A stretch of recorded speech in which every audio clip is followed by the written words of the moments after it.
Hello strangers, as promised a few videos ago, I am trying something different today. I'm going to be telling a story. It's going to be pretty creepy, so get comfortable, relax if you can.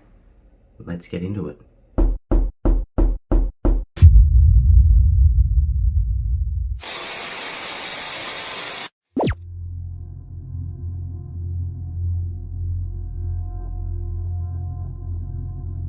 Rain fell heavily as I drove down the lonely road. The moon's light was blocked by the dark clouds that filled the sky, and suddenly a flash of purple lit up the sky around me.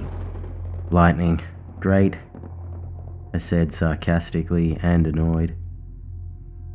Historically, when it stormed like this, it meant that I was going to lose power at the shitty townhouse I rented in the middle of fucking nowhere. What most likely would happen is another tree would give in to its rot and fall onto the power lines again. Regardless, I could only hope that when I arrived home, I wouldn't be greeted by the darkness of an empty house. Another flash of lightning revealed nothing, not another car in sight. I started thinking about the events of that night and how I wished the dinner party with my boss, Daniel Hossman, would have gone significantly better. I thoroughly embarrassed myself by stumbling into the champagne tower and knocking it all over Daniel. He was reasonably upset and asked me to leave. I felt like shit, not only for the incident, but because there was an opening to manage a very large and important finance account at my firm, and the person put in charge of it was going to end up on the fast track to bigger and better things. It was between Chris and I, and though I was far more qualified, Chris was simply well liked by everyone, especially our boss. The third lightning strike lit up the area once again. In the brief time that my surroundings were visible, I thought I'd seen something in the distance. It was large, taller than the trees, and looked like it was moving. God, I need to get some sleep, I told myself. Blowing off what I saw as a hallucination of my worn-out state, I began to ponder the idea of quitting Hossman Financial Institution and to start my own firm. This is something I would think about often. If I started my own business, and I'd be able to run it the way I believe to be the most effective and the most ethical, which meant no more promotions to charismatic people who half-ass their job. Unfortunately, starting a business in my field requires money, a lot of money, for which I was lacking. While daydreaming about being a successful entrepreneur, I started hearing these strange, loud sounds in the distance. Through the heavy rain and thunder, I could have sworn I heard what sounded like groaning that echoed for miles, followed by what I could only assume were boulders slamming on the ground. A fourth lightning strike showed me what I was really hearing. Maybe a mile away was a creature, easily 80 feet tall, walking across the woods towards the city. As I got closer, every step shook my car. It wasn't until lightning struck again that I saw it open its mouth and make the groaning sound I'd heard. What the fuck? I stopped the car and pulled out my phone to call police. Obviously I didn't think they would believe me or could even do anything, but I didn't know what else to do. Fuck, no service, I said as I threw my phone in the passenger seat. Quickly I turned on the radio in the hopes that people already know and that there's an evacuation plan. All the channels I tried were just static, so I set the radio to scan and turned my focus back to where I last saw the creature. It was still pitch black out there, and then the rain started to turn to hail. I tried using my phone's flashlight, but it was useless. About to give up hope of getting visual on this thing again, I remembered that my friend Trevor had bought me a military-grade laser pointer for my birthday. Now it wouldn't light up the area, but this thing could go for miles. I thought I could at least use it to figure out the creature's location. I pulled the laser pointer out of my backpack and started using it, pointing it in the direction of where the creature was. It didn't take long for me to find it, but I really wish I hadn't. The creature must have noticed me, because shortly after making contact with the laser, lightning struck, lighting up the area, and this monster's head was now turned and looking at me. I'm not sure how to describe what I saw, as I only had a couple of seconds to see what was looking at me. It had a pale, white face that quickly drew attention to its 5 deep, black eyes that seemingly sucked up all light like a black hole. Worst part, though, was its mouth. When it looked at me, it was smiling, this large, closed mouth smile as it licked its lips with a tongue not dissimilar to that of a snake. I was stuck with my eyes locked onto the creature when a message started playing on the radio.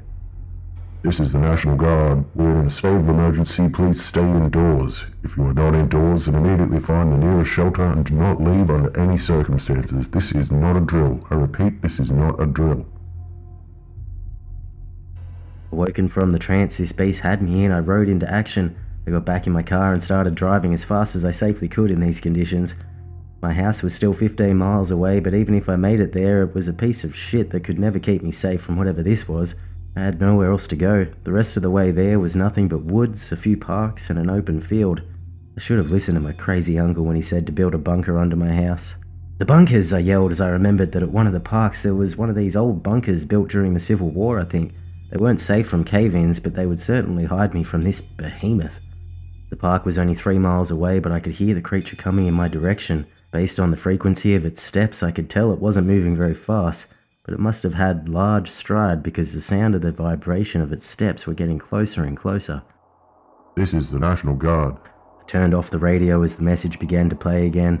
As I drove the last mile to the park, I simultaneously started throwing whatever I could into my backpack.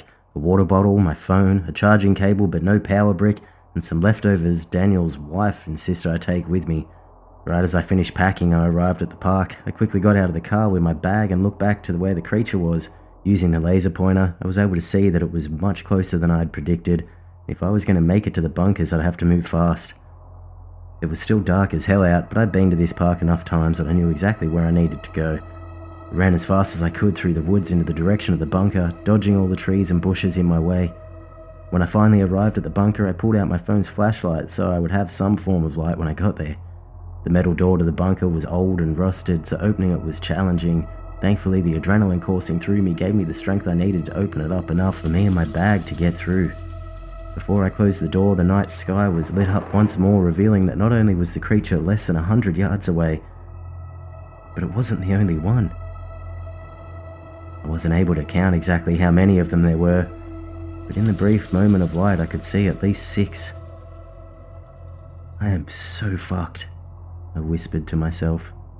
First creature I'd seen was still making its way towards me, which snapped me back into action. I started to close the door as the large thumping footsteps grew closer and closer, only to give it one last heavy pull, closing the door, but causing me to tumble down the stairs into the abyss of the bunker. With my head throbbing from the fall, I slowly stood up, trying to become aware of my surroundings. Still dazed, I could hear loud banging coming from above. The bunker's door was on the outside of a hill, and then descending 20 or 30 feet into the ground, so I could assume that what I was hearing was the creature banging on the hill trying to break in.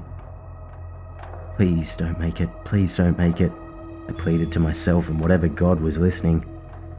After a few minutes, the banging stopped. This gave me the opportunity to focus on my surroundings.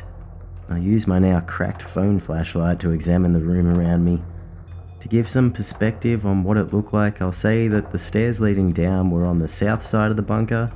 To the west was what used to be the sleeping quarters. To the east was a large room that probably served as a command room, and the north was a set of tunnels that I'd never been in before. As I realized I was most certainly going to be stuck here for a while, the ground and ceiling started rumbling. Rocks, dirt, and small parts of concrete ceiling began to fall.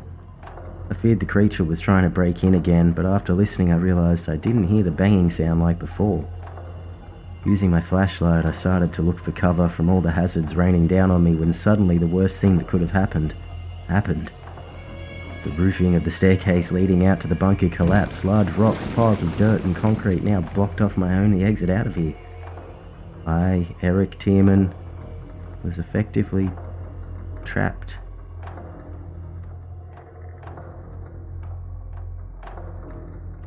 Well, that's going to do it for today. Thank you very much for joining me. I do appreciate it. If you liked the video, hit that subscribe button and consider coming back next time. It's always something creepy.